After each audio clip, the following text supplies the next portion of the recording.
മലയാളികളുടെ പ്രിയങ്കരിയായ നമിത പ്രമോദിന്റെ പുതിയ സിനിമയാണ് മച്ചാന്റെ മാലാഖ. സൗബിൻ ഷാഹിറിനെ നായകനാക്കി സോബിൻ സാമുവൽ സംവിധാനം ചെയ്യുന്ന ഈ ചിത്രത്തിൽ നമിതയാണ് നായിക എത്തുന്നത്. ചിത്രത്തിന്റെ പ്രമോഷന്റെ ഭാഗമായി കോളേജ് വിസിറ്റിംഗിനെത്തിയ വീഡിയോകളാണ് ഇപ്പോൾ സോഷ്യൽ മീഡിയയിൽ ശ്രദ്ധേയമാവുന്നത്. ഓറഞ്ച് നിറത്തിലുള്ള സ്റ്റൈലിഷ് ലുക്കിലാണ് നമിത എത്തിയത്. കോളേജ് കുട്ടികളെ ഞെട്ടിച്ചുകൊണ്ട് അവരോടൊപ്പം ഒരു തകർപ്പൻ ഡാൻസും നമിത ചെയ്തു.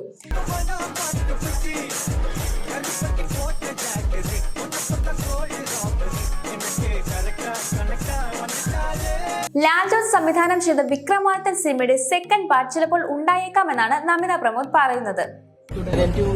ലാൽ ജോസ് സാറിനെ ഡയറക്റ്റ് ചെയ്യുന്ന ഓൾറെഡി ഇന്റർവ്യൂസിലൊക്കെ വന്നിട്ടുണ്ട്. അതിനെ കുറിച്ച് എന്താ പറയാനുള്ളത്?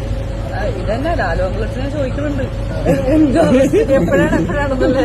അപ്പൊ ലാലുവിന്റെ ആക്ച്വലി അതിന്റെ സ്ക്രിപ്റ്റ് എന്തോ വർക്ക് ചെയ്യാണെന്നൊക്കെ അന്ന് പറഞ്ഞിരുന്നു. പിന്നെ ഈ ആക്ടേഴ്സ് എല്ലാവരും ഇപ്പൊ ഭയങ്കര തിരക്കല്ലേ.